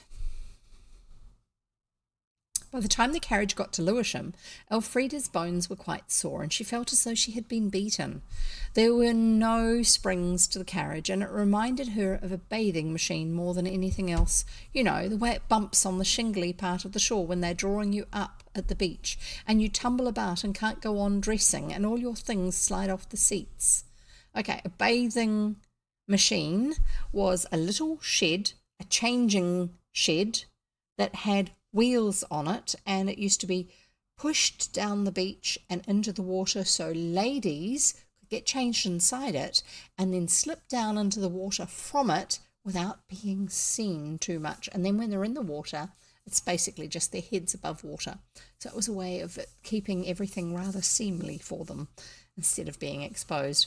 Anyway, but obviously if you're inside it and it's being wheeled while you're in it and trying to get changed, standing on one foot, trying to pull your bathing suit on the other foot, you're going to fall over easily. Anyway, so that's how it made her feel. I'm amused that they used that as the description for what it felt like being inside this carriage. Nearly lost the page. The maids were cross and looked at. Cousin Bet had danced till nigh midnight and had been up with the lark, so she said, and having said it, went to sleep in the corner of the carriage looking crosser than the maids. Elfrida began to feel that empty, uninterested sensation which makes you wish you hadn't come. The carriage plunged and rattled on through the green country, the wheels bounding in and out of the most dreadful ruts. They don't have tyres, inflated rubber tyres. They have a band of iron or steel that runs around the edge of the wheel, and that's called a tyre. And it just holds everything together, but it doesn't take any of the bump out of the road surface. All those big stones and potholes and stuff. More than once the wheel got into a rut so deep that it took all the men to heave it out again. Cousin Bet woke up to say that it was vastly annoying and instantly went to sleep again. Elfrida, being the smallest person in the carriage except Armour, the dog, was constantly being thrown into somebody's lap to the annoyance of both parties. It was very much the most uncomfortable ride she had ever had. She thought of the smooth, swift rush of the train. Even the carrier's cart was luxury compared to this. The roads aren't like roads at all, she told herself. They're like ploughed fields with celery trenches in them. She had a friend, a market gardener, so she knew what it looked like when they're growing lots and lots of celery. You have trenches and you have mounds of dirt that the celery, plant it in the trench and then you gradually fill it in with the dirt. But the field is it's like, what's it called? There's a particular type of fabric and it's got these bumps across it. And it kind of looks like that, but much bigger scale. And that's the sort of look that she's thinking of. Anyway, long before the carriage drew up in front of the bull, that's the name of the inn, at Tonbridge, Elfrida felt that if she only had a piece of poetry ready, she would say it, and ask the Mouldiwarp to take her back to her own times, where, at any rate, carriages had springs and roads were roads. And when the carriage did stop, she was so stiff she could hardly stand. "Come along in," said a stout, pleasant-faced lady in a frilled cap. "Come in, my poppet. There is a fine supper, though it's me says it, and a bed that you won't beat in Kent for soft and clean. You may lay to that." There you go. We'll see.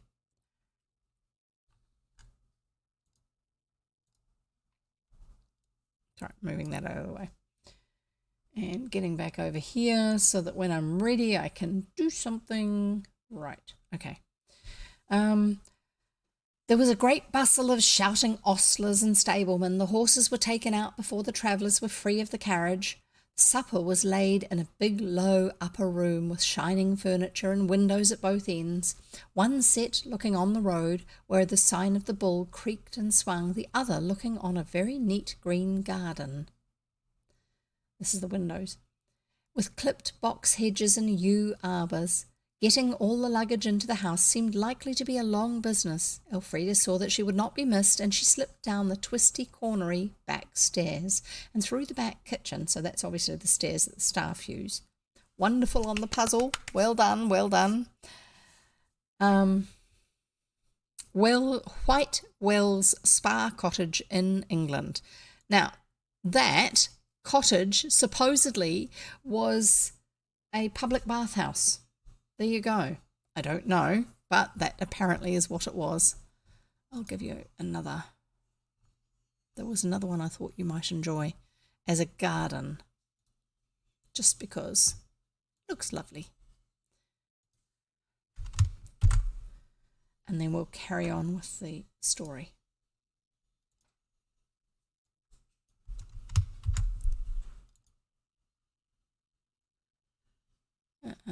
Change that so it's less distracting. Get you the link.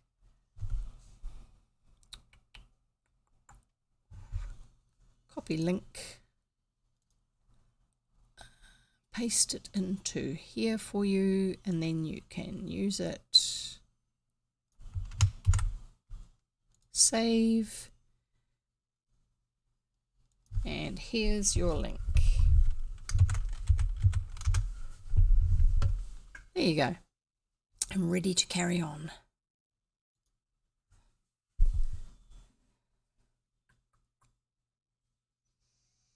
So she went down the back stairs, which is the staff stairs.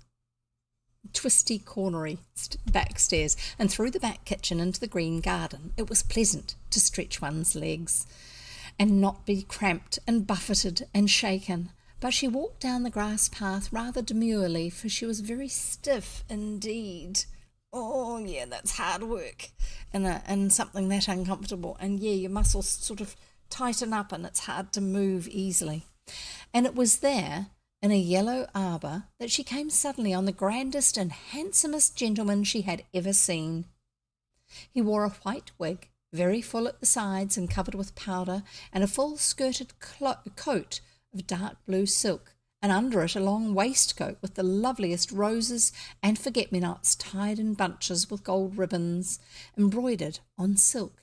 He had lace ruffles and a jewelled brooch and the jolliest blue eyes in the world. He looked at Elfrida very kindly with his jolly eyes.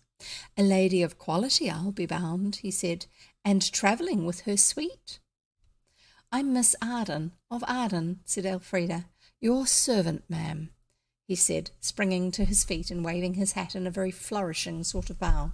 Elfrida's little curtsy was not at all the right kind of curtsy, but it had to do. "And what can I do to please Miss Arden of Arden?" he asked. "Would she like a ride on my black mare?" "Oh, no, thank you," said Elfrida, so earnestly that he laughed as he said, "Sure I should not have thought fear lived in those eyes." "I'm not afraid," said Elfrida contemptuously, "only I've been riding in a horrible carriage all day, and I feel as though I never wanted to ride on anything any more." He laughed again. "Well, well," he said, "come and sit by me and tell me all the town news."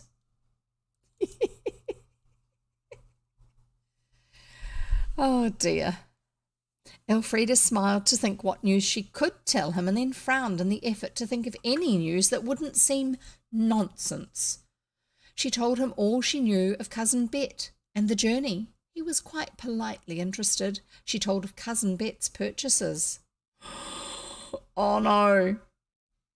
Oh no. The collar of pearls and the gold pomander studded with corals, the little gold watch, and the family jewels that had been reset. Oh dear, Elfrida, that was not a good idea. And you have all tonight to rest in from that cruel coach, he said. Yes, said Elfrida. We don't go on again until after breakfast tomorrow. It's very dull and oh, so slow. Don't you think you'd like to have a carriage drawn by a fiery iron horse that went 60 miles an hour? You have an ingenious wit, said the beautiful gentleman. Such as I should admire in my wife. Will you marry me when you shall be grown a great girl?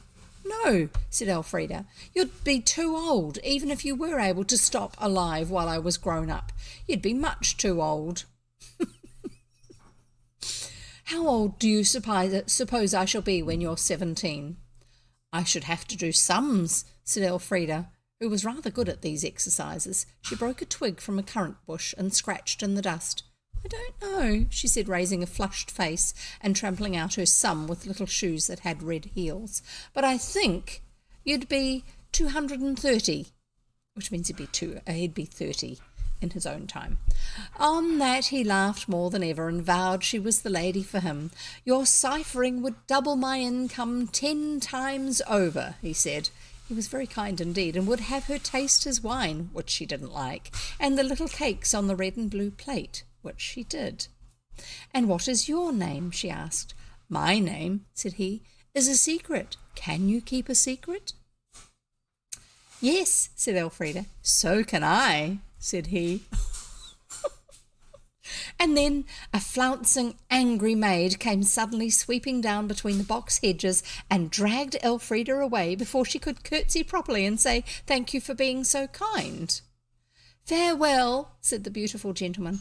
Doubt not but we shall meet again, and next time 'tis I shall carry thee off and shut thee in a tower for 200 years till thou art 17 and hast learned to cipher. Elfrida was slapped by the maid, which nearly choked her with fury, and set down to supper in the big upstairs room. The maid indignantly told where she had found Elfrida, talking with a strange gentleman, and when Cousin Betty had heard all about it, Elfrida told her tale. And he was a great dear, she said. A very beautiful gentleman. I wish you'd been there, Cousin Betty. You'd have liked him too. Then Cousin Bet also slapped her, and Elfrida wished more than ever she had some poetry ready for the Mouldiwarp. The next day's journey was as bumpety as the first, and Elfrida got tired, very tired of the whole business. Oh, I wish something would happen, she said. It was a very much longer day, too, and the dusk had fallen while still they were on the road. The sun had set red behind black trees, and brown twilight was thickening all about, when at a crossroads a man in a cloak and mask, on a big black horse, suddenly leapt from a hedge, stooped from his saddle, opened the carriage door, caught Elfrida with one hand by the gathers of her full travelling coat — he must have been frightfully strong, and so must the gathers — set her very neatly and quite comfortably on the saddle before him, and said, hand up your valuables, please, or I shall shoot the horses, and keep your barkers low, for if you aim at me, you shoot the child. Here we go. Here's the picture. There's the horse. There's Elfrida. There is the gentleman. And there's this coach.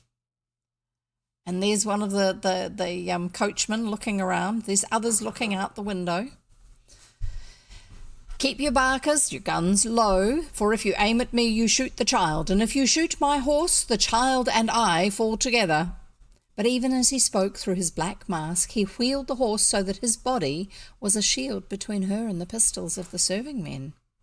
So he is actually being a little considerate of her. What do you want? Cousin Bet's voice was quite squeaky. "We have no valuables. We are plain country people travelling home to our farm." "I want the collar of pearls," said he, "and the pomander, and the little gold watch and the jewels that have been reset." Then Elfrida knew who he was. "Oh," she cried, "you are mean." "Trades, trade," said he, but he held her quite gently and kindly. "Now, my fair madam." The men were hesitating, fingering their pistols. The horses, frightened by the sudden check, were dancing and prancing all across the road. The maidservants were shouting as that it was true. He had the child, and better lose a few jewels than all their lives. And Cousin Bet was sobbing and wailing inside the dark coach. Well, the jewels were handed out. That was how it ended. Handed out slowly and grudgingly. And the hand that reached for them through the dusk was very white, Cousin Bet said afterwards.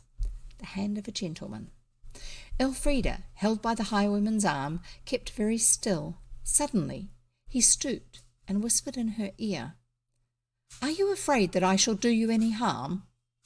"No," whispered Elfrida, and to this day she does not know why she was not afraid. "Then," said he, "oh, the brave little lady." And on that, suddenly he set spurs to his horse, leapt the low hedge, and reined up sharply. "Go on home, my brave fellows," he shouted, "and keep your mouths shut on this night's work. I shall be at Arden before you." "The child!" shrieked the maids. "Oh, the child!" And even Cousin Bet interrupted her hysterics, now quite strong and overwhelming, to say, "The child!" "Shall I order supper for you at Arden?" he shouted back mockingly, and rode on across country, with Elfrida, breathlessly frightened and consciously brave, leaning back against his shoulder. It was a very wonderful feeling, riding on a great, strong, dark horse through a deepening night in a strange country, held fast by an arm you can trust, and with the muscles of a horse's great shoulder rippling against your legs as they hang helplessly down. Elfrida ceased to think of Mouldiwarps or try to be a poet, and quite soon they were at the top of Arden Hill, and the lights of the castle gleamed and blinked below them. "Now, sweetheart," said the highwayman, "I shall set you down in sight of the door and wait till the door opens. You can tell them all that has chanced, save this that I tell you now. You will see me again. They will not know me, but you will. Keep a still tongue till tomorrow, and I swear Miss Arden shall have all her jewels again, and you shall have a gold locket to put your true love's hair in when you are 17, and I'm 230, and leave the parlour window open, and when I tap, come to it. Is it a bargain?" "Then you're not really a highwayman?" "What should you say," he asked, "if I told you that I was the third James, the rightful King of England, come to claim my own?" "Oh," said Elfrida, and he set her down, and she walked to the door of the castle and thumped on it with her fists. Her tale had been told to the servants, and again to Cousin Bet and the maids, and the chorus of lament and astonishment was settling down to a desire to have something to eat. Anyhow, the servants had gone to the kitchen to hurry the supper. Cousin Bet and Elfrida were alone in the parlour when Elfrida had dutifully set the window ajar. The laurel that was trained all up that side of the house stirred in the breeze and tapped at the window. Elfrida crossed to the window seat. No, it was only the laurel, but next moment a hand tapped. A hand with rings on it and a white square showed in the window. A letter. "For Miss Betty Arden," said a whispering voice. Elfrida carried the letter to where her cousin sat and laid it on her flowered silk lap. "For me, child. Where did you get it?" "Read it," said Elfrida. "It's from the gentleman." "From a gentleman." "Lud," said Cousin Bet. "What a day! A highwayman and the jewels lost, and now a love letter." She opened it, read it again, and let her hand flutter out with it in a helpless sort of way towards Elfrida. who, very brisk and businesslike, took it and read it. It was clearly and beautifully written. The Chevalier St. George, it said, visiting his kingdom in secret on pressing affairs of state, asks housing and hiding beneath the roof of the loyal Ardens. Now don't scream, said Elfrida sharply. Who's the Chevalier St. George? Our king, said Betty in a whisper. Our king over the water, King James the Third. Oh, why isn't my uncle at home? They'll kill the king if they find him. What shall I do? What shall I do? Do, said Elfrida. Why, don't be so silly. That's what you've got to do. Why, it's a glorious chance. Think how everyone will say how brave you were. Is he Bonnie Prince Charlie? Will he be king some day? No, not Charles, James. Uncle wants him to be king. Then let's help him, said Elfrida, and perhaps it'll be your doing that he is king. Her history had never got beyond Edward IV on account of having to go back to 1066 on account of new girls, and she had only heard of Prince Charlie in ballads and storybooks. And when he's king, he'll make you Dowager Duchess of somewhere and give you his portrait set in diamonds. Now don't scream. He's outside. I'll call him in. Where can we hide him? There you go. That's the end of that chapter. Wonderful. The next chapter I am not reading today. I will read that next time. The next chapter is called The Secret Panel. I'm thinking it's going to be a continuation of this story. Anyway, so glad to have you all here.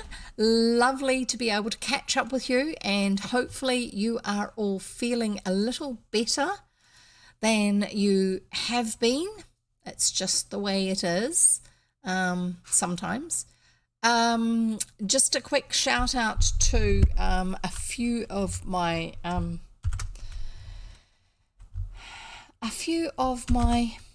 fellow readers.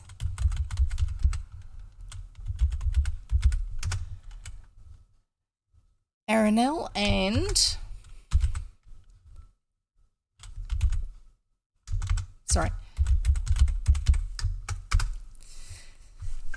there you go. And good night to you if you're in the part of the world where it's night. It's late afternoon here. I'm about to go off and start getting ready for cooking dinner. I look forward to seeing you next time. If you can make it here, that's fabulous. Thank you so much for the sub that I got today. That has been wonderful. It's good to see you all. Good to be able to read such a fun story too. This one really is quite fun.